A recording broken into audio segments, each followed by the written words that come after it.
Welcome to our channel. Today we how to withdraw data from Airtable using S3 exports. Begin by logging into your Airtable account.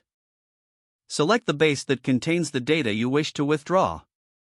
Navigate to the Views section on the left sidebar. Choose the specific view that you want to export. Click on the View Options button located in the top right corner. From the drop-down menu, select Download CSV. A CSV file will begin downloading to your computer. Open your Amazon S3 console in a new browser tab. Log into your AWS account to access your S3 storage. Create a new bucket or select an existing bucket where you want to upload the data.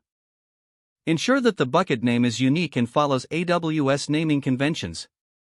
After selecting your bucket, click on the Upload button. Drag and drop your downloaded CSV file into the upload area.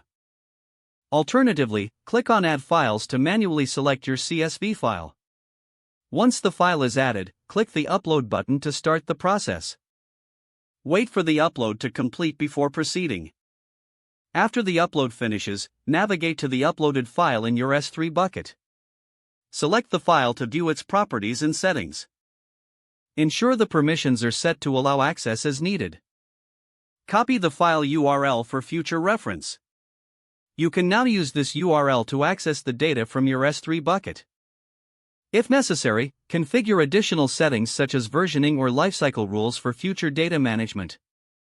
You have successfully withdrawn data from Airtable using S3 exports. If the page does not load, refresh the browser or try again in a private or incognito window. Make sure you are using the correct email address, then retype it carefully to avoid small typos.